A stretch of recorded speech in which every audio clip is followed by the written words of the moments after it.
show do we have today? We're talking debates. We're talking Israel. There's no shortage of things happening in the news. We're 34 days until the election? I think that's right, math. I think. Right, sounds math? right. We have a countdown in the office, but I didn't check this morning. Suppressing that. Trying not to think about it. Well, Sarah, thank you for being with us. Yeah, no, we have our good friend Sarah Ersprung from Heritage Action for America with us today. You're doing all the GR related things, and we're excited to see your take on the debate from last night. I'm excited to be here. Thank you, guys. Well, I was excited to be back at Heritage this week. I feel like it's been such a whirlwind of traveling, and we all, for our jobs, travel a lot. And I had the opportunity to be down at the southern border last Thursday and Friday.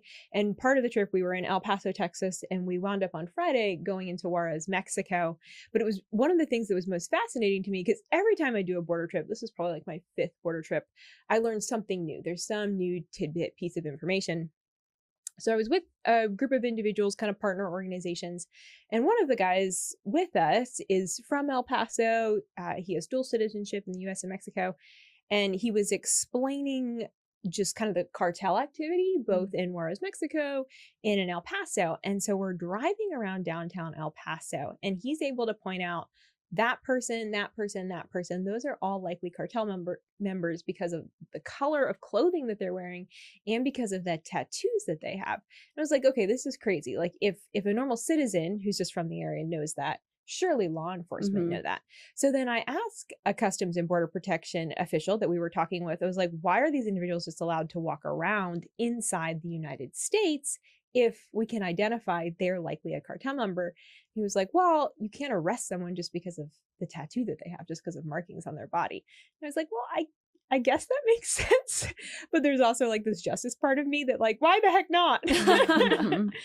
But I guess, people change too. You could have like gotten the tattoo and then come out of the cartels. Like it's very wild to see the control of the cartels on both sides of the border. That's something that has really, in covering the border now for about 2 years, has hit home. And that I've talked with so many officials about, Mark Morgan, Tom Jipping, all these great people, Tom Homan, all these officials, that really the cartels at the end of the day, they control the southern border, who crosses, when they cross, specifically on the Mexico side. So to kind of be there and see like, oh wow, yeah, they're just around. It's crazy to me. You could look at their clothing even, because yeah. So yeah, one of the specific cartels down there, they wear red, like that's their signature color. So they wear red, and they have all these, they're super tatted. Interesting. Super tatted. So I guess it's like, I'm sure if you ask them like, are you a cartel member, they'd be like, no. Also, you wouldn't want to directly wouldn't want to talk to them on that.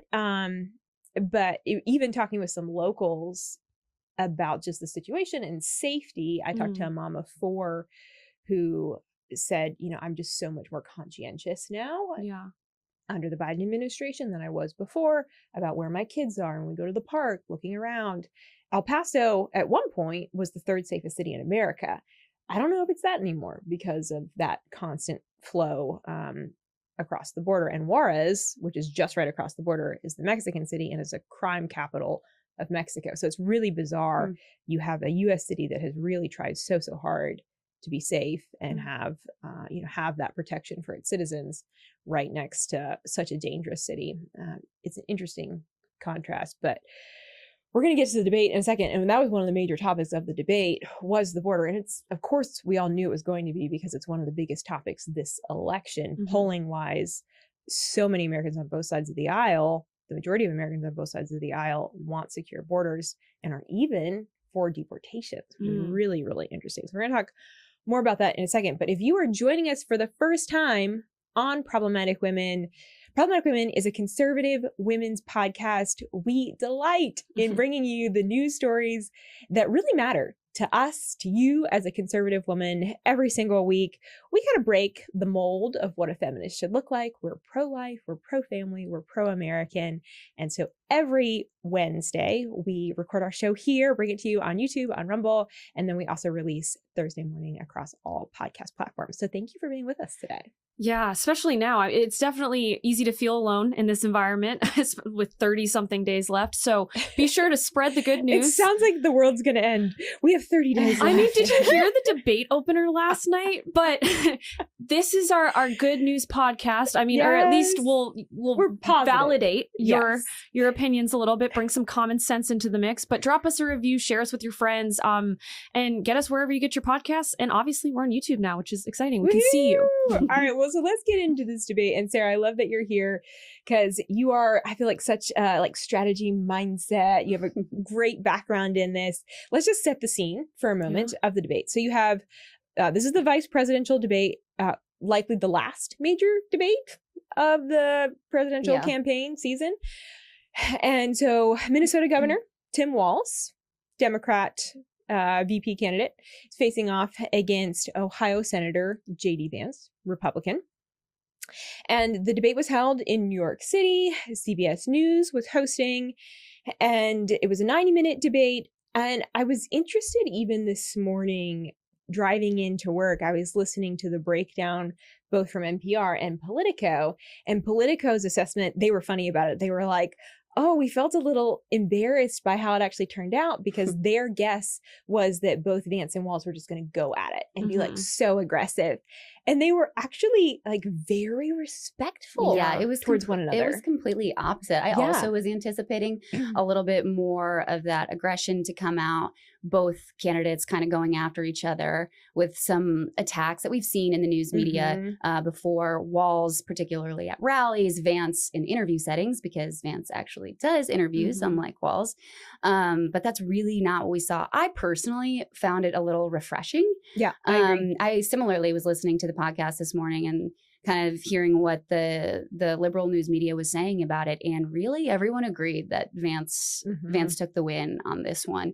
It was, I mean, in my opinion, Vance was, in every answer he gave, it was America first. And that was really clear. He broke down some of the policy issues in common sense. I mean, I think he used the term common sense several times throughout the debate, but it really was clear in the way that he was presenting the information. He level set at the outset and then would give, some important policy points, then bring it back to why it matters to people around the country, which I think Walz was unable to do. And I thought was actually pretty funny. With the debate starting right at the outset, I mean, Walz kind of stumbling over his first question. So it was kind of clear. And then he settled in just a little bit, but then Vance's first answer, it was on the recent attacks from Iran and Israel. And I mean, Vance gave a pretty succinct answer, pivoted back to how this is really the Biden-Harris administration's fault, lifting sanctions on Iran and really appeasing the regime and its proxies in the area. And I mean, you saw Walz looking frantically at Vance, taking notes. It was really like Vance was the teacher and Walz was the student taking notes. I thought it really set the stage for the rest of the debate. Which is hilarious because Walz was the teacher, right? Like his claim to fame, No, but to your point, I mean, I think Vance's performance last night was fantastic. He definitely got rid of any doubt people might have that he was the right choice for VP, because obviously, both candidates have kind of, there have been gossip and rumblings that they're not necessarily happy with their choice. And that was what was interesting going into the debate. A lot of news outlets were already saying Kamala Harris is not disavowing Walz, but like kind of having a come to Jesus moment. Yeah, they were lowering the standards. I mean, people in the news media, but then even, rumblings from the campaign, Walz really isn't a good debater, which is a classic technique that a lot of campaigns will use ahead of debates, lowering the standards kind of for conversations like this that happen post-debate. But I mean, we all should hold all of our candidates to high standards. So I think that's just a silly move to begin with. But he met the low standard. Yeah. And yeah, Walz, he did the job. It was kind of at the end of the night, I was almost like, this felt like J.D. Vance was the, Yale law grad. He was so composed. To your point, he did such a good job of actually answering the question. Like from the very beginning, he answered every question, which is not something we've gotten from the Harris Walz campaign very often. And so he answered every question. He made people understand who he was, since both of our VP candidates really don't you know, they don't have a huge public awareness of their their profiles. And it was just interesting how much he controlled the conversation. And kind of going into that, the moment where I felt Vance just really started to control the conversation. I mean, it was the whole time, but in the moment in particular was his answer and fact checking. Obviously, we had that in the presidential debate, but the fact checking of the moderators when they were talking about the Haitian immigrants. So let's cue that clip up. Yeah, clip one. Thank you, Governor. And just to clarify for our viewers, Springfield, Ohio does have a large number of Haitian migrants who have legal status, temporary protected status. Well, Nora? but Thank you, Senator. We have so much to get to. Margaret, I think it's important because we're going to turn out of the economy. Thank Margaret, you. The rules were that you guys weren't going to fact check, and since you're fact checking me, I think it's important to say what's actually going on. So there's an application called the CBP One app, where you can go on as an illegal migrant, apply for asylum or apply for parole, and be granted legal status at the wave of a Kamala Harris open border wand. That is not a person coming in, applying for a green card and waiting for 10 years. That is the facilitation of illegal immigration, Margaret, by our own Thank you, Senator, for leadership. describing the legal process. We have so much to get to, Senator. Those laws have been on the books since 1990. Thank you, gentlemen. The we CBP want to have app has not been on the books since 1990. It's something that Kamala Harris created. There's gentlemen, the audience can't hear you because your mics are cut. We have so much we want to get to. Thank you for explaining the legal process. Nora? I thought it was telling right at the end where she goes, you know, kind of condescendingly to say, thank you for explaining the legal process. But that's the whole point of this, right? And the American people wanting to understand and actually debate on the policy. So it's interesting that the moderator tried to take that away from Vance, which he said at the outset, you know, I thought we weren't going to fact check. And then he proceeds to actually give some more color and context to how this large population of immigrants came to the U.S. under a temporary protected status. They've now been here several years. And so really the exploitation of those quote unquote legal pathways through the wave of the wand, right, as he says, from the Biden-Harris administration. Yeah, because it's not actually a legal, it's not a legal pathway in the way that, you know, Congress has passed. Okay, you know, we're allowed to have X number of refugees come into the country every year, green card holders. This is something entirely different that the Biden administration has in many ways invented. Yeah, and I think it was really important for Vance to get into it in that way because Walz touched on it really high level and just said Springfield. And then he proceeded to talk about the issue a little bit. But, you know, not everyone in America knows what Springfield means. You know, it's a town in Ohio, but I don't think a lot of people knew that. All the things that were happening on the news were just talking about eating cats and dogs. And, you know, so kind of getting around the actual issue, it was great to see Vance get back to the heart of the policy debate. Well, and that's the key here, right? Like Vance, you know, from Ohio, he should be able to stick up for Springfield. My brother's in Springfield. He's talked about Springfield, Ohio. He doesn't live that far. Yeah, he's a little Ohio boy. But the population there is upset about Springfield. And what we're hearing from our national and federal leaders is we would rather talk about the sound bite and we would rather politicize this issue than actually talk about why this has happened. And Vance, not only did he kind of channeled Trump there, right? Like where he doesn't let the moderators cut him off, but he's also like, no, this is the factual, like, this is what's happening. And he did it in such an eloquent way. Well, and in many ways, he did it much better than Trump, because Trump allowed himself during his debate with Kamala Harris to get really caught up in the cats. Eating the cats. They're eating the cats. They're eating the dogs. You know, whatever you think about those comments, it became this narrative that was at the end of the day not helpful for the Trump campaign. And Vance is saying, no, let's actually look at the policy. Let's go to the facts. So Vance really did hear what I think many wish that former President Donald Trump. I guess what I meant by that is he was able to dominate the conversation in the way that people like how Trump does. Well, and I was so fascinated in listening to both Politico and NPR that they were both like, oh, this was such a cringy moment. I was like, oh my gosh, you guys are so out of touch with conservatives. Conservatives love this moment. They love to see, wait, no. The rules were that the moderators are not going to fact check. And wait, you guys just made a statement that's actually not accurate. So I'm going to insert the correct the correct information here.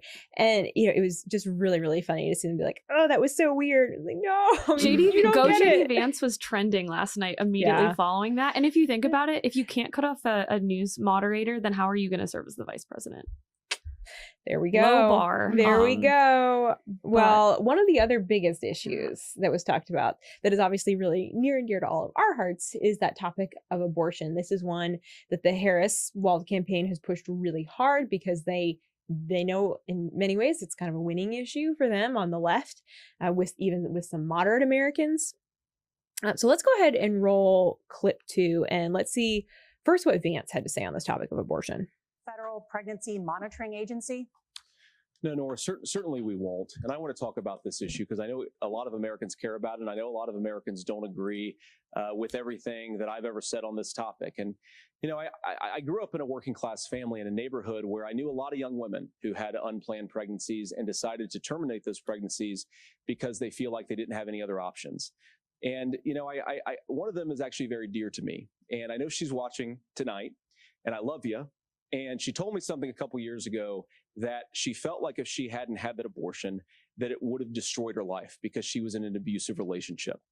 And I think that what I take from that as a Republican who proudly wants to protect innocent life in this country, who proudly wants to protect the vulnerable, is that my party, we've got to do so much better of a job at earning the American people's trust back on this issue where they frankly just don't trust us. And I think that's one of the things that Donald Trump and I are endeavoring to do. I want us as a Republican Party to be pro-family in the fullest sense of the word. I want us to support fertility treatments. I want us to make it easier for moms to afford to have babies. I want it to make it easier for young families to afford a home so they can afford a place to raise that family. And I think there's so much that we can do on the public policy front just to give women more options. Just to give women more options. That is something that I think Republicans can be better at, is explaining, like, for conservatives, actually, we stand with choice. It's not just abortion or nothing. I think he humanized this really well. This one, it's such a political hot potato. Yeah. And I think the way he brought it back out, obviously sharing his personal story there with his family, but bringing it back out to the full picture of what it means to raise a family in America. And I think that's, a really important story that he tells, and his upbringing and his personal experiences, growing up in rural America. But it also does recognize in part the failures, of other social policies throughout the U.S. In really trying to capture this whole of family approach. So it really does start with some of those, pro-life policies, but it is more than that. Yeah. No, I mean, totally agree. And I think we're going to compare, obviously, abortion answers between Walz and Vance. But what was huge for me here is this debate. If J.D. Vance had one goal, it was to earn the trust of women in America, because that is some trust that Republicans, not necessarily all Republicans, but a lot of Republicans have struggled to earn in just the last decade. I think this answer, not only was it if you compare, again, the questions that were asked to these candidates, it's a very targeted, very negative question. He does such a good job of not only making women feel like heard, he's experienced this firsthand, but then also being positive and optimistic. And I'm here with you. I want to find a solution for you because, we are fighting a party that has branded themselves pro-choice, and he uses the words, we need more options. It shouldn't just be one choice A or choice B. It should be a suite of things. We're all going to different skincares, doing all these different things for our bodies. There should be more than two options for whether or not you're getting to have a family. Yeah. And that adoption conversation plays so heavily into that. Yeah. Something I'm very passionate about. But let's go ahead and play the clip from Walz on abortion here. Clip 3. We're pro-women. We're pro-freedom to make your own choice. We know what the implications are to not be that. Women having miscarriages, women not getting the care, physicians feeling like they may be prosecuted for providing that care. So I think this is it's a common refrain on the left, is that we are the ones who are pro-women. So of course, being pro-women means we're pro-abortion. And I think J.D. Vance did such a good job of kind of addressing this in many ways is saying, no, being pro-women looks like more options. And of course, it's like, well, what about all the women in the womb and their voice? The memes. So this answer from Walz, it didn't surprise me, but it was definitely kind of the classic talking points I think that you hear from the left on abortion. Yeah, one of I thought this was one of the most stunning parts of the debate, which we didn't hear in that clip as he continues to ramble on this answer, which is really seen as the biggest strength of the Harris campaign.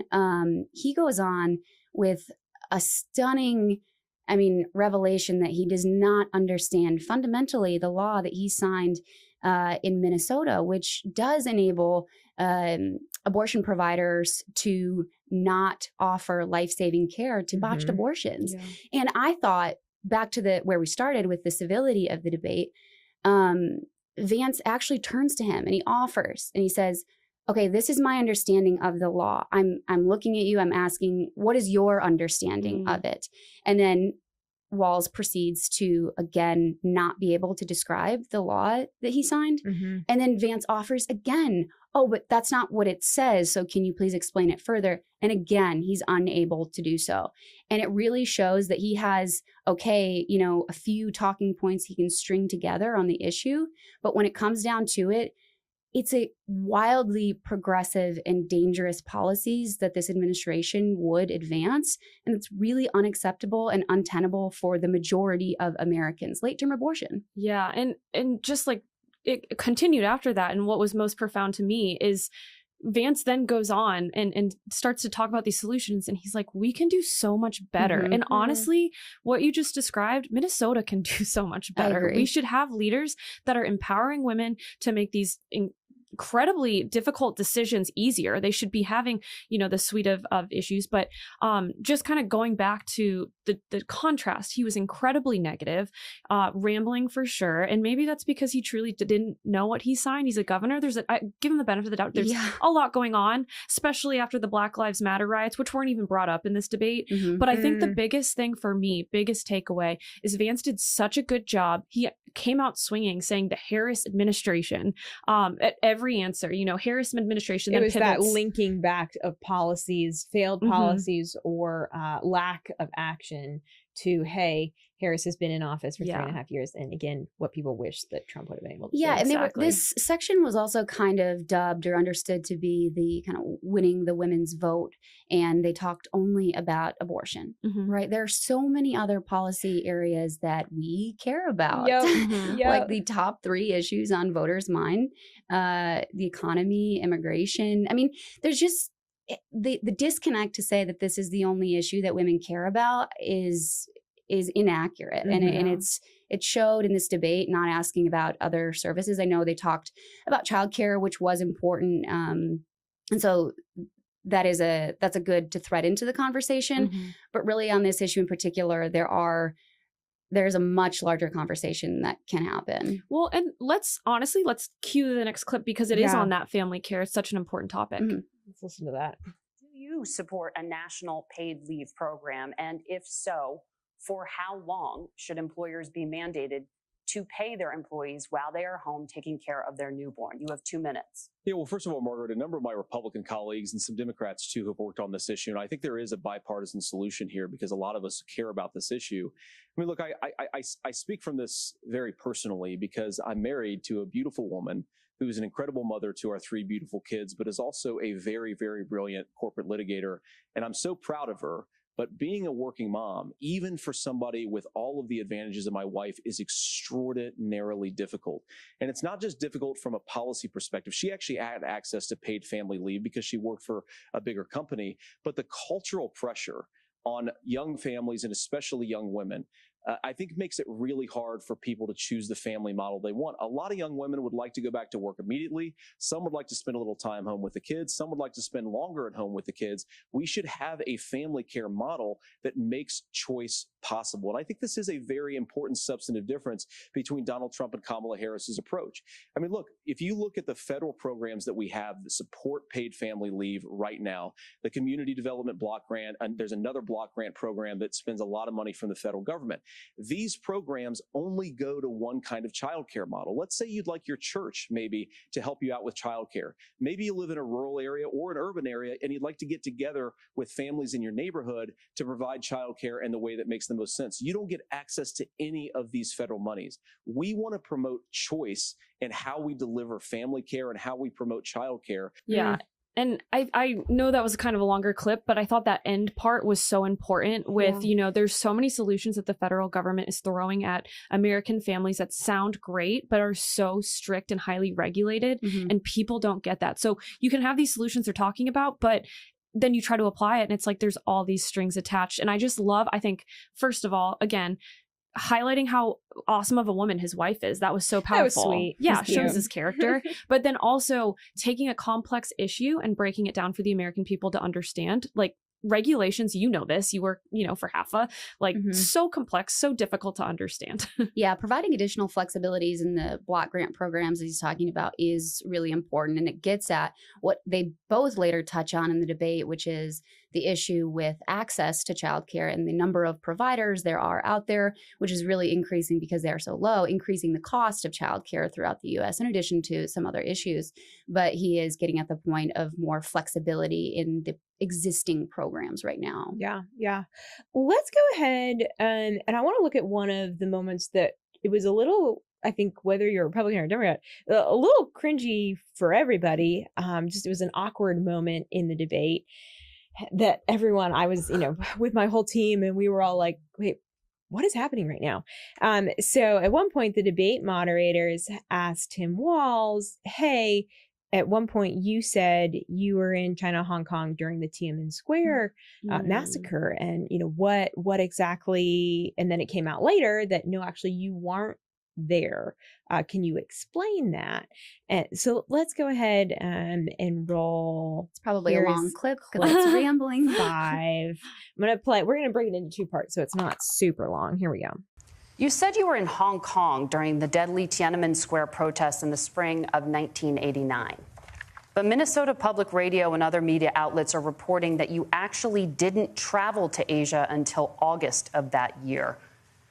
Can you explain that discrepancy? Yeah, well, and to the folks out there who didn't get at the top of this, look, I grew up in small rural Nebraska, town of 400, town that you rode your bike with your buddies till the streetlights come on, and I'm proud of that service. Okay, so he keeps going. He keeps going there, and he's talking about his small town and where he's from, and everyone's like, wait, what? Where is this going? Where is this going? So then a moment later, the debate moderators, when he finishes, are like, that's nice, but that's not what we asked you. The question was, can you explain the discrepancy? All I said on this was I got there that summer and misspoke on this. So I will just, that's what I've said. Okay, so not a great moment for Walz. Of course, you know, we're all human. We all misspeak and say things and, you know, get our dates a little bit messed up. But Walz should have known that this question was coming. He should have been really prepared to be able to answer thoroughly and to give an honest answer, which eventually he did, but he only gave an honest answer when he was really pressed, and you could tell he was kind of flustered. Yeah, he was getting flustered, and I think one of the words he used to describe himself and maybe his inability to tell the truth in this situation was that I'm a knucklehead. Oh, God, I know. That was definitely a cringe moment for me, but just, you know, misrepresenting where you were at certain times.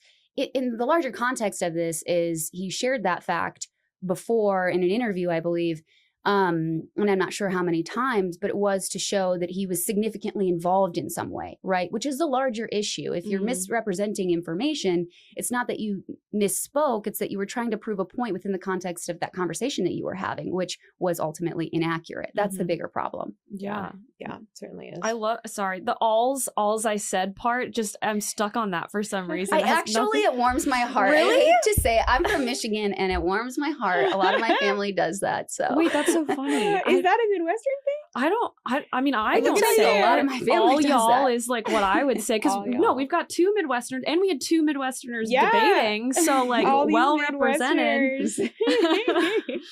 But yeah, no, it was definitely a cringe moment. My group chats, multiple group chats were exploding at that point because yeah, like I don't want, again, we're talking about the vice presidential office. Like I'm not looking for someone that's not going to be honest and also misremember things. Well, and you pointed out to me, Kristen, an interesting moment in conversations about the hurricane that I hadn't picked up on. Oh, yeah. With this interesting pause that Walz gave. Yeah, should we just Yeah, cue the yeah, clip? let's just play cue that. the clip. A horrific tragedy with this hurricane. And my heart goes out to the folks that are down there in contact with the governors. I serve as co-chair of the Council of Governors as we work together on these emergency managements. Governors know no partisanship. They work together. So all of the governors and the emergency responders are on the ground. Those happen on the front end. The federal government comes in, makes sure they're there so that we recover. But we're still in that phase where we need to make sure that they're staying there, staying focused. Okay, so I didn't realize the significance of that pause until you pointed it out. Explain that. Yeah, no. Okay. So obviously this is, I'm not, somber moment for a second. Hurricane Helene has, devastated communities in North Carolina, Georgia, Florida. Some were more prepared than other. Appalachian communities, though, a place where JD Vance has a lot of ties to. They're not used to getting hurricanes. They're not. They were hit so hard and there's still flooding. There's been so many deaths, so many missing people. The devastation, absolutely heartbreaking. And I'm getting chills now just talking about it because also the dogs, that's really sad. But what I remember watching this last night and, he's talking about how he's the co-chair of this Council of Governors, which is, for those of you who don't know, I did the research yesterday. It's 10 governors, 5 Democrat, 5 Republican, and Walz is the Democrat co-chair. And the key responsibilities is to almost form a coalition or just like a coordinated group of governors that will respond to everything from military needs to catastrophic needs, so relief needed in certain areas. I don't know, maybe North Carolina. And when he, that pause was significant because right now, North Carolina families are without power. They're without food. There's still like highways shut down. The governor there is doing the best he can. He's doing a good job. But he's on a debate stage. Walz is on a debate stage, even though there are so many out there in multiple states that need relief. And I think in that moment, I literally saw the little buffering or the circle of death for Chrome users. And I'm like, oh crap, he just knows that he stepped in it. And no one jumped, which I thought was interesting. Yeah. But also something that we should be talking about. He's a governor of Minnesota, letting this happen on his watch. He's the co-chair of a very high council.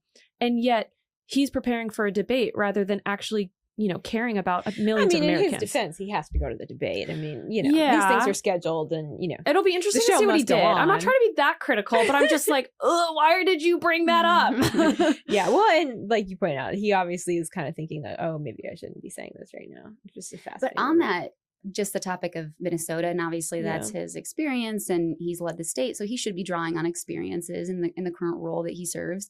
But I was listening to some news this morning, and everyone counts the words that are said at debate and which words are most prevalent, and there was common sense, and the term common sense was used a lot, and a few others, but then the word that was used most in the debate was Minnesota.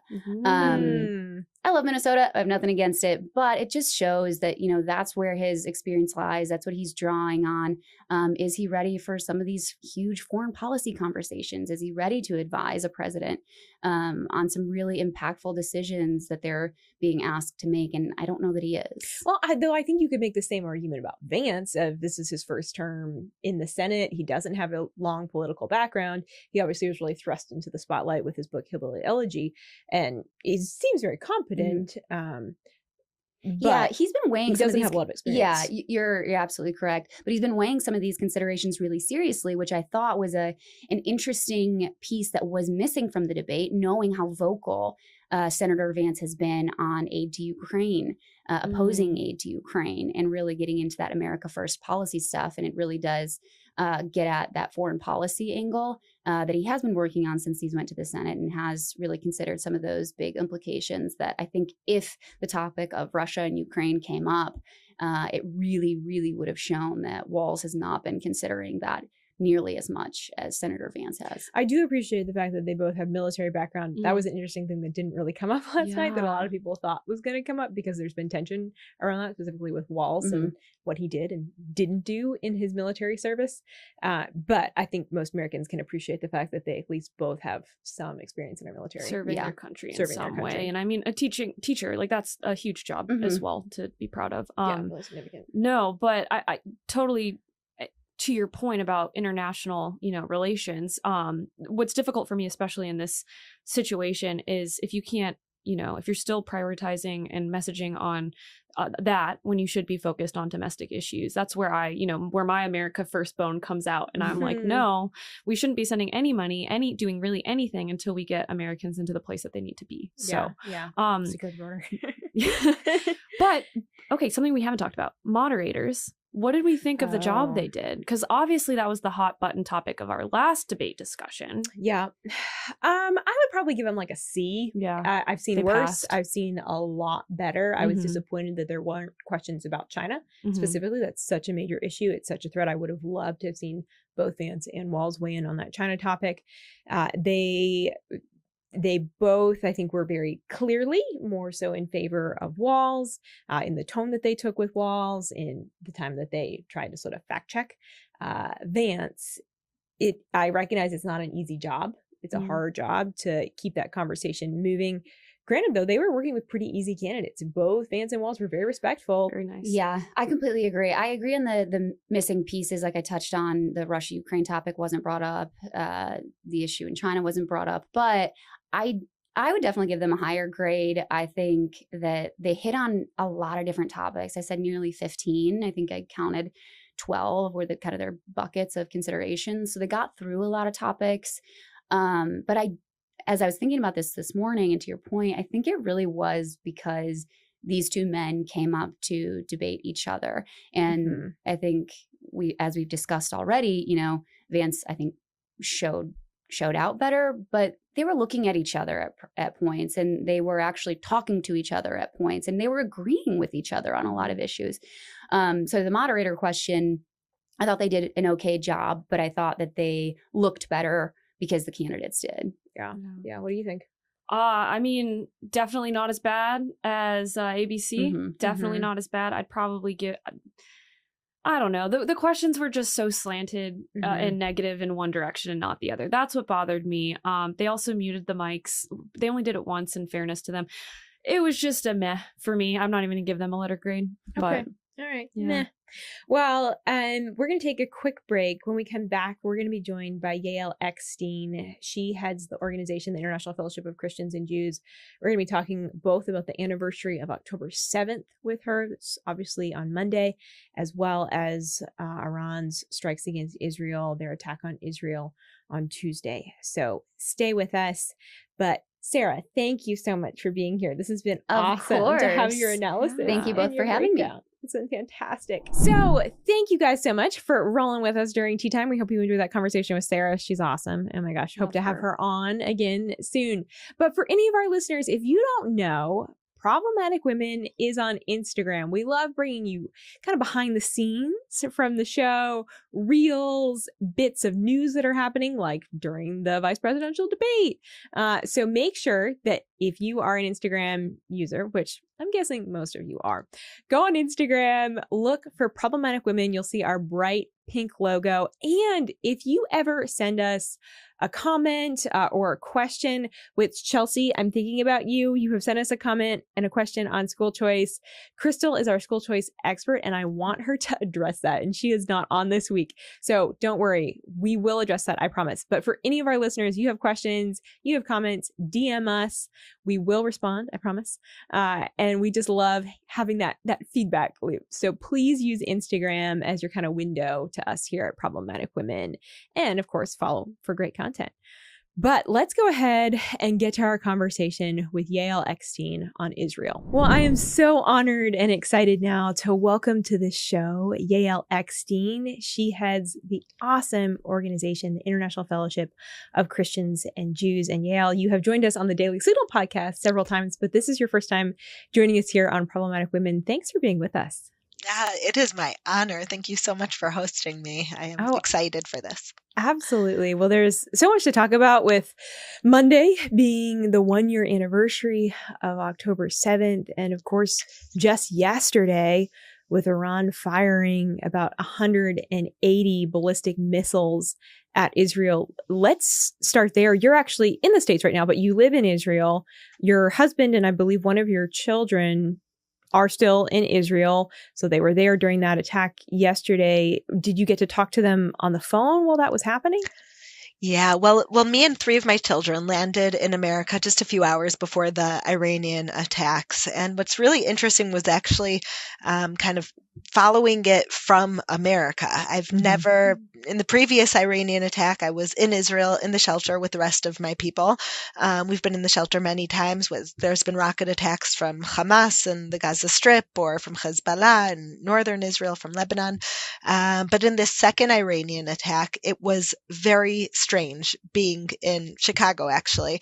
And what was interesting was actually seeing my children's reaction. You know, my 12-year-old daughter, she was crying and saying, "Mommy, I just want to go home. I can't believe we're not there with our people right now." It was hard for them to be apart. My eldest daughter, who's almost 18, all of her friends are doing their mandatory army service. And so they're there protecting the borders. They're not necessarily in the shelters as the rockets are falling, because we need to make sure terrorists aren't infiltrating while the code red sirens are going off. And so my eldest daughter was praying for her friends. We were praying, of course, my husband and my son, our family who's there in the bomb shelters going through this. It's a time that we realize prayers are our strongest weapon, that everyone has to use the weapons that they have, and prayers of our hearts is the weapon that God gave us. And so we used it very intensely as those rockets were headed towards Israel. And I believe that those prayers joined with millions of others, Christians around the world, who are praying for the peace of Jerusalem. And we saw miracles yesterday, nothing short of biblically proportionate miracles. Because there were actually no deaths within Israel, correct? It's unreal. It was the most amount of missiles that have ever been launched from any country at another country at once. Over 180 ballistic missiles launched at once towards tiny Israel, which again, it's important to point out, is the size of New Jersey. Like, we're a tiny country that you hear about us so much on the news, and people are obsessed with Israel, as they say, no Jews, no news. And this is the Jewish country. So they're always talking about Israel. But Israel's the size of New Jersey. We're fighting a war on 7 different fronts, the size of New Jersey. So yeah, it is an absolute miracle. There's a joke in Israel that sometimes when the rockets land, they land in open spaces. And for anyone who's been to Israel, number one, you know, Israel's very expensive because so much of our GDP goes to defense that we always have to be one step ahead of all of our neighbors. We have to invest so much money in security. And so the price of housing and life there is very expensive. And the second thing you know is that it's very crowded. There are so many houses and apartment buildings up against each other. There isn't much open spaces. So the joke in Israel is when rockets fall, all the real estate developers are following the rockets because they never knew there was so much open spaces in Israel. So God is performing miracles for us, that those rockets are finding a place that are doing no harm. Well, and you talk about these bomb shelters as if it's, you know, a part of your everyday life. You all know where they are. And I don't think we have that reality in America because, like you said, New Jersey is a very small state for our country. Can you walk us through, though, does everyone have a bomb shelter in Israel? Or like, what are the logistics to that? Because I mean, I can't wrap my head around it. It's a really great question. In Israel, not everyone has bomb shelters because it's only recently that you needed a bomb shelter in Israel on every single inch of the land. So there are public shelters from, for example, the Gulf War, when Iraq sent Scud missiles to Israel. There were public shelters built that were meant to keep people secure for a short amount of time, an hour, 2 hours. No one could have imagined that people would have to be essentially living in their bomb shelters for weeks on end. And so a day in Israel is, for example, when I wake up in the morning and get dressed for work, there are no women who wear high heels in Israel because you have 30 seconds to run to shelter once that siren sounds. So you have to wear comfortable shoes to make sure you can make it to the shelter in time. My 8-year-old son went out riding his bike the other day, and when you're riding your bike, you're not near a shelter. And so I said to him, Shimmy, if the code red siren sounds, what do you do? He said, I get off my bike and I lay on the ground with my hands over my head, and I make sure that I'm not in the middle of the street so it won't be dangerous. When my daughter went to the mall the other day, I said, at every second, make sure you know where the closest shelter is. Just the other day, 4 days ago, we woke up at 5 a.m. to a siren sounding. We had 90 seconds to wake up our 4 kids and get them to our shelter in time. Thank God we have a shelter in our home. But even 90 seconds to wake up the kids, get them down to the shelter. We didn't have time to bring our puppy. And so my kids were crying that the puppy was outside, and I had to make the decision of keeping my kids safe or going out and getting the puppy and risking our lives. And these are everyday situations that us in Israel are facing. Wow. Well, and that miracle of protection you talk about, Israel has this powerful tool called the Iron Dome. Just explain a little bit about how that works, if you would. It's a wild thing because I was just telling my kids how, it's such a given for us. Oh, there are hundreds of rockets fired and the Iron Dome will take out most of them. Yeah. This is something that's from the movies. It's Star Wars situation. That when a missile is launched, the Iron Dome is able to use mathematical projections to see exactly where the missile is going to land. If it's going to land in a populated town, then another missile from Israel is actually launched into the sky in order to knock it out before it lands in the residential area. If it shows that it's not going to land in the residential area, they actually just let it fall. And so this is all within split seconds because the Iron Dome is actually for pretty close range missiles. There's another level of protection we have from rockets, the David sling, that's used for higher missiles that we could destroy them in the atmosphere. But it doesn't have 100% success rate. And so there are huge risks, huge dangers. But I think the other side of that is the investment that Israel has made in providing protection and security to the people. The education, the investment in infrastructure to protect life is the highest value. And it's something that I actually get to see every day through my work with International Fellowship of Christians and Jews, that we've placed thousands of bomb shelters, specifically around children's school bus stops, that we realize children are very, very vulnerable. When they're waiting for the bus stop or getting off at a bus stop, there's no shelters there. That we've placed bomb shelters on every single school bus stop from 0 to 9 kilometers from the northern border that have saved dozens, if not hundreds, of lives of children. That's so crazy. Powerful. And I want to talk more about your organization, the Fellowship of Christian and Jews. Can you just give us a little bit more on the missions, why you're here in America, what y'all are doing in Israel and in the Middle East? Sure. Well, we're an organization that believes first and foremost in unity, in brotherhood, that we are called not just to fight the darkness, but to bring the light and to be the light. We're an organization that believes Jews and Christians, after 2,000 years of animosity and misunderstanding and hatred, that we have more in common that we have apart. And we can go through the list. Those Judeo-Christian values are the foundation of both of our faiths.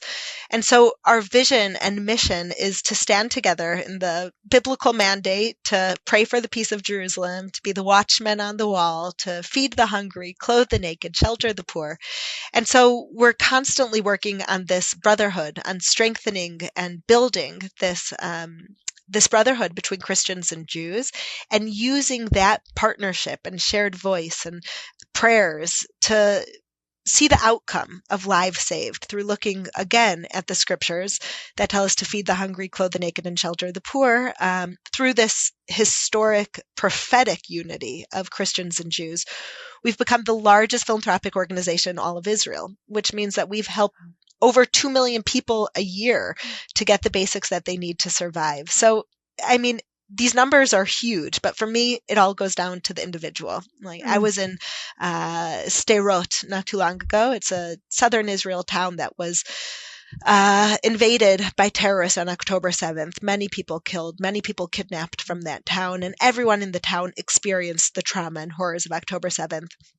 And the town was evacuated because it wasn't safe to be in. But the elderly specifically decided to stay. They said, I'd rather die in my home from rocket attacks than live as an evacuee. And so I went to visit an elderly Holocaust survivor, and she was in this town that she saw her friends get killed from outside of her window.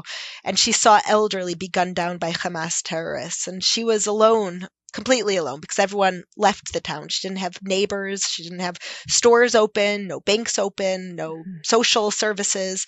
And I went in to bring her a meal. And I sat down to speak to her. And I said, this is from Christians who love you. And she started crying. And she looked at me and she said, Yael, I'm a Holocaust survivor. I've always felt like everyone hated the Jewish people. And then I saw Hamas terrorists invade and kill my friends. And again, it confirmed everyone hates the Jewish people. And I look at the mainstream media and everyone's against Israel. And it makes me remember, everyone will always hate the Jewish people. And this food box that's from Christians, that as everyone has forgotten me, Christians have remembered me and have sent me this food box. Suddenly, the future looks bright, not dark. And for me, that says the whole story. It's something I see every day on the ground, that despite the darkness around us, despite the rise in anti-Semitism and the rise in anti-Christian sentiments, we're in this together. I mean, it's something that I say as a given, but so many people don't realize the darkness and the evil in the world. They say themselves, first they go for the Saturday people, the Jews, and then they go for the Sunday people, the Christians. First they go for the little Satan, Israel, then they go for the big Satan, America. We're in this together. And so for the people of Israel to know that the silenced majority, millions of Christians are standing with Israel and love Israel and are praying for Israel. That's the message of the International Fellowship of Christians and Jews. And it's something that I am so honored to be able to see and be part of. And that's a message that brought you here to the States this week. Talk a little bit, if you would, about why you're in America right now. Well, I'm in America now, and it was very, very difficult actually to leave Israel because there's so much work to do on the ground there. And every day there are more soup kitchens we need to build and food boxes to distribute and shelters to place. It was a hard decision to leave, but I felt like it was important because the fellowship has this incredible new project. It's called Flags of Fellowship, that on October 6th, which is the Sunday before October 7th, the 1-year anniversary of this horrible attack on Israel, where more Jewish people were killed in this terror attack any time since the Holocaust. And so in the past year, we've seen a rise of anti-Semitism. We've seen students and everyday people burning Israeli flags and just anti-Semitism that we never thought that we would experience in our lifetime. And so the fellowship started this Flags of Fellowship program where churches across America, in every state of America, are planting 1,200 Israeli flags in their front yard. One flag to represent every life lost in Israel on October 7th.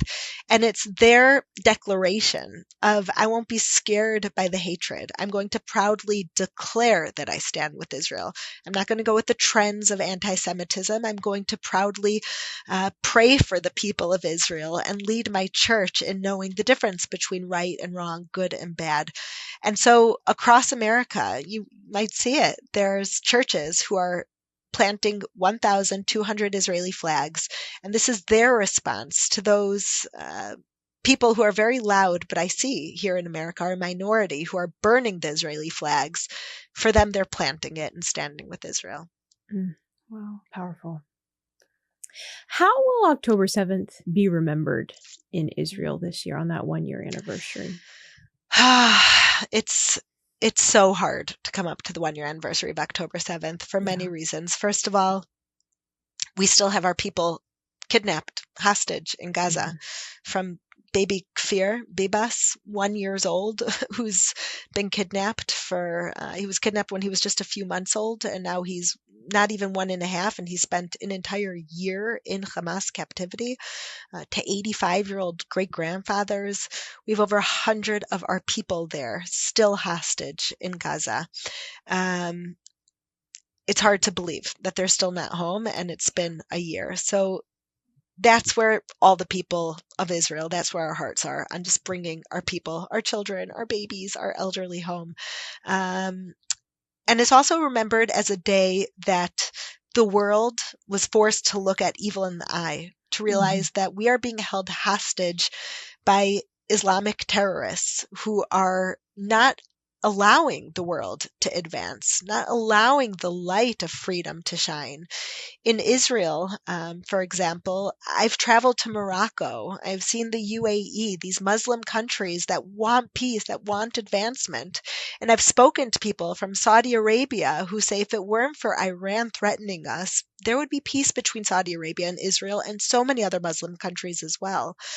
And so I think October 7th was a wake-up call to anyone who cherishes freedom, who believes in freedom, who believes in the sanctity of life, that we can't be held hostage by these terrorists anymore. You see the Houthis even in Yemen who are threatening and attacking one of the main shipping routes. This affects Americans. This affects Europeans. This affects the entire world. And so I think October 7th was a wake-up call that Israel is on the front lines of putting our very lives between the Western world, America and Europe, and the terrorists. But it doesn't stop with Israel. That if we don't fight this evil, it will take over. We don't have the luxury of staying silent anymore. We don't have the benefit anymore of closing our eyes and pretending like it doesn't exist. If we don't root out this evil, it will get there, to us, to our children, to America, to Europe, and we've seen that in the past year. So I think October 7th was a call for people of faith, of freedom, people who value life, who believe in these godly values, that we have to come together, that we're fighting the same threat, the same evil, and we have to stand for life, stand for prayers, stand for belief in a God who values and cherishes life. We have to stand together because otherwise the darkness will take over. Yeah. It seems common sense, right? What everything you just said. And you kind of alluded to this before, but the media definitely plays a role in misrepresenting what's happening in Israel, what's happening within the conflict itself. And like you said, there's multiple, I mean, you've got the North conflicts, you've got everything Southwest, all of your borders are under attack, essentially. What is the biggest thing that the media has gotten wrong? What could you tell our viewers? This just isn't right. You need to pay attention to this. Wow. Thank you so much for that question. And there's so much. I think I would say, if I had to summarize kind of what the media has gotten wrong, what people misunderstand about Israel, it's that Israel is the minority. Israel does stand for all the values that you hope for a minority. It's what Israel stands for.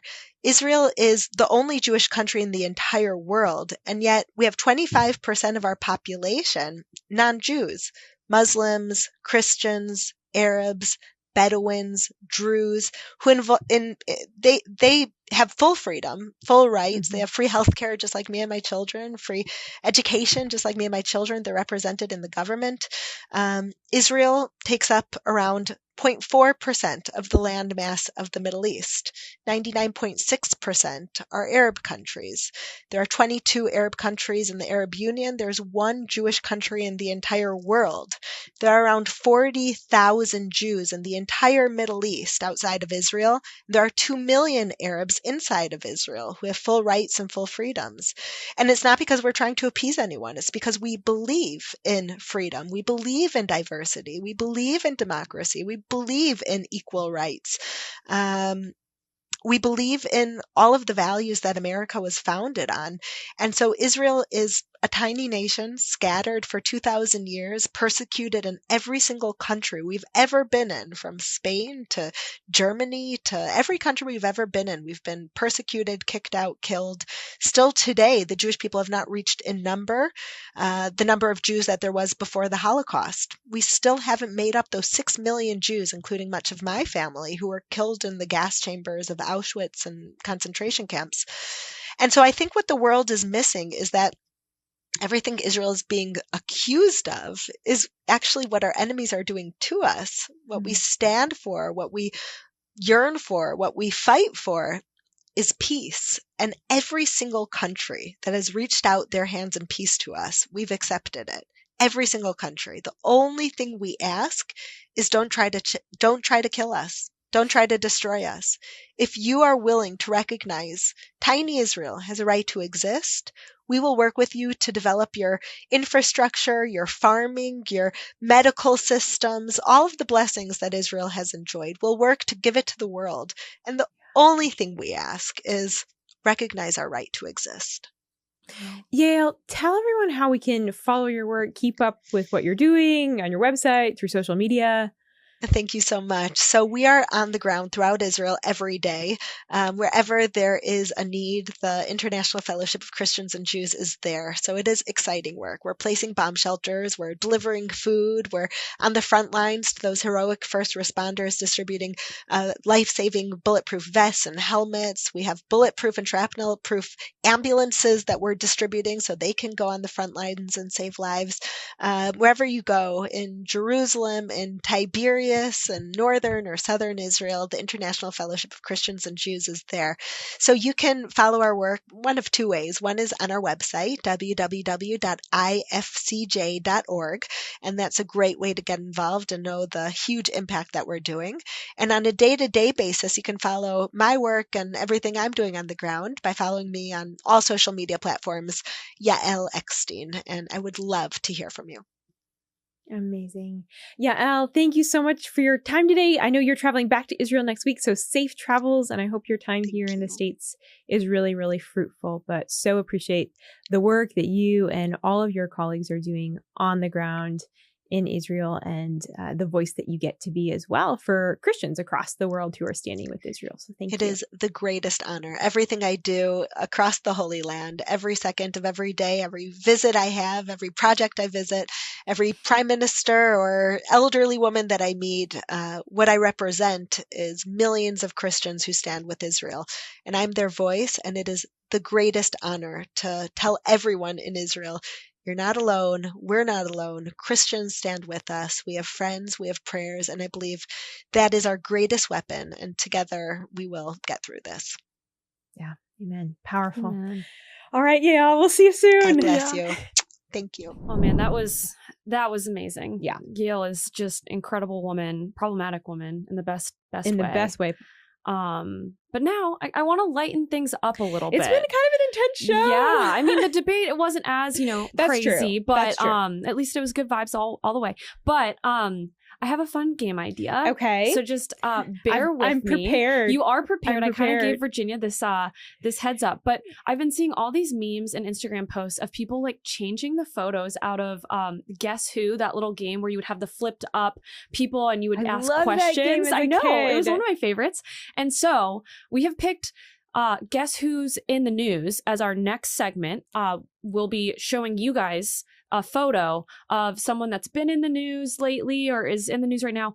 And we're going to have to guess. So yeah, we'll give hints to each other. We're going to show you all the photo so you Yeah. can see, but we'll be guessing. not necessarily political too. Yeah. Because like Just in the news. just in the news. in the news. So You want to go first? yes. Or do you want me to go first? How Uh, many did you bring, by the way? I only brought 2. Okay, I Yeah. have 3, but Oh, well then Well, you go first. You came I more prepared. had to be an overachiever, I was won't like, look, so I'm we'll gonna show want the to. Okay, camera. yeah, cover your eyes. Yeah, I'm not No looking. peeping. All right, okay. So guys, we're gonna start here. So everybody can see. All right, we're good. Oh, the cameraman's like, move the paper. Okay, here we go. So, all right, we're good. So you all saw that, who that is. All right. So, Wait, do you ask me questions or do I give you hints? I will be asking yes or I think work? Yes or no questions, but we might get a little. It has to be yes or no. This is so broad. Okay. Yeah, I think so. We might, spice it up a little bit and ask more direct, like one answer questions. Okay, and maybe I'll throw in some hints here and there. Yeah. If we're struggling, bear with us. We'll see how this goes. Okay. Male or female? Male. Okay. Obviously, I don't have to ask if that's biological or not. He's a biological male. Not that it matters. Strong on that point on being a biological male. Ooh, okay. Are they running for office? No. Oh, okay. So probably not gonna. No, I'm just kidding. Are they an athlete? No. Not an athlete. Are they in the DC area? No. Oh goodness. Okay. All right. So not an athlete. It's a male. Not in any office of any kind. No, but more well known than most people in office. Well known. Okay, so an influencer, I'm guessing. Yes, definitely an influencer. In an official way. In an official way. Is it a news reporter? Not a news reporter. It's not per Dave Portnoy, se. is it? No. Dang, I thought I was gonna get But that. they have a lot of commentary. A lot of commentary on the news and what's happening in our world. But not a news host, like not a their own news show. host. Can I give you a hint? Yeah, yes, please. Think late night. Ooh, Stephen Colbert. No. Oh, Jimmy Fallon. No. Am I getting close? Ish. You're in the right no. vein. You're kind of in the right vein, more or less. More or less. My producer behind the screen is literally shaking his head. This is hilarious. Tim is probably like, she doesn't know celebrities. Okay, so late night, not Gutfeld, right? No, because he has his own show. No. I need a little bit more of a hint. Okay. Libertarian, I would say. Not traditional conservative, but recently has had a lot of hot takes RFK. That are very conservative. Not RFK, not running for anything. I guess RFK is technically not anymore either. Libertarian. Sort of. Should I give you his first name? No. I'm not there yet. I'm not that desperate. So has some very hot takes on abortion. And very hot takes on Peterson. No, not Jordan Peterson. Very hot takes on the transgender situation. I think one of his most famous lines is like either California is transing the kids or was it like Middle America? I forget the exact. I'm gonna need a first name. Okay, Bill Maher. Yeah. Oh, I don't know who that guy. Oh no. I should have had. Sorry. No, I'm not good with like. Dang. No, but that makes sense now. I just appreciate how honest he is, because he has said things that I don't necessarily agree with, but he says the quiet part out loud all the time. And I appreciate that. Okay. I like that. Yeah. You're making me learn things today. Didn't know. I mean, feel like I'm about to get humbled. Okay. All right. It's your turn. Well, my turn. I'm going to cover my eyes. Which it's this camera, right? Yeah. Okay. Here, everyone. This is my person. You're probably laughing. And for anyone that is listening just to the straight podcast, I'm sorry you can't see these pictures, obviously. Watch us on YouTube so you can see them, but you'll be guessing right along with us. I mean, or Rumble. Watch us on. Yeah, exactly. They're playing the game with us. Yeah, play the game with us, whether you're in my position or Kristen's. Okay, male or female? Female. Running for public office? No, actually. Celebrity? Yeah. Celebrity. Based in California? No. Ooh, that was so specific. I like it. A lot of, but I mean, I act like I know where all these celebrities live. Like, I was just over at so and so's house, and now I know. Over the age of 50. Ooh, I think so. Yeah. Older. I think. Oh boy. Oh no. Yeah. My celebrity knowledge, Kristen, is lacking. Are they very political? Mm-hmm. They're very political. Yeah, you'll know.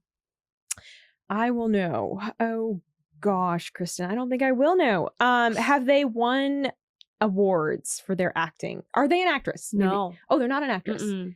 Are they a singer? No. Is this a Kardashian? No, but that's a great guess. Okay. Weird. Not an actor, not a singer, over the age of 50. They are in politics. You said, are they like? Oh, they are in politics. They're in politics. That's key. Okay, so they're not running for anything, but they're in politics. Mm-hmm. Nancy Pelosi? Ugh, no. I guess you wouldn't have had to pause if I said, is she over 50? And like, yes. Democrat or Republican? Republican. That's a good question. Republican. A Republican female over the age of 50. They're still in office. Never been in office, remember? Oh, you didn't ask that. I asked if they were Good running. hint. Good hint. Never been in Michelle Obama. Love that thought, but no. Oh, wait. No, you said Republican. Ivanka? No. Melania? Yes. Melania. I guess Ivanka's not over the age of 50. Sorry, Ivanka. No, but isn't it? I feel like Melania. You couldn't tell, right? Like, oh my gosh. She's... Well, how old is Melania? 54. 54. I'm sorry. I didn't mean to share that, Melania. Not that... I mean, I'm pretty sure Google gives it away. It does. All right. Okay, I'm not looking this time. Okay, all right. So I have to choose. Should. Oh gosh, this is... Should I do the hard one or the easy one? I don't know. All right, we'll do the slightly easier one. We'll do the slightly easier one. Don't look. All right. There we go. Everyone can see. Okay. Open your eyes. All right, male or female? Female. From California. Yes. Oh, I love that question. So you got to project it. Like they give you hints when they're guessing. Okay, so from California, celebrity? Not a typical celebrity. So then a politician. A politician. Over the age of 50. Oh yeah. Nancy Pelosi. Yeah. Redemption. I should have done the hard one. I love that you guessed. I'm proud of us though. I was worried, guys, that we were gonna pick the same people. And I was a little worried about this too. Yeah. Okay, I'm gonna close my eyes. All right. I got show the camera. Second one. Okay. And you're good. I'm good. All right, male or female? Female. Politician? Nope. Celebrity? Yes. Taylor Swift? No. I was going to, and I was like, she's gonna get it. We're gonna get that right away. She's gonna get it. Are they political? Like, do they speak out on political issues? Sometimes niche political issues. California? Yep. California, Cali. All things Oh, California today. Miley Cyrus? No. Interesting guess. Yeah. Actress? No. Singer? No.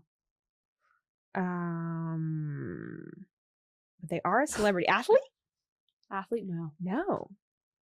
Thank you for going there last, though. Yeah. I'm gonna ask it again. Is it a Kardashian? Yes. Oh, it is a Kardashian. Yeah. Yep. Kim There you Kardashian. go. Okay, that was there we go. good. Do you want to do the hard one? I think no? we do it because it was Nancy Pelosi and that didn't count. Okay, this one, okay, I'm going to be really honest and I'm going to say if I didn't work in the fields of journalism and politics, I would not know who this person was right away. Their face. So you all have seen and put it down. Do we think that I know? You know, I think you know. Okay. I think you know. Yeah.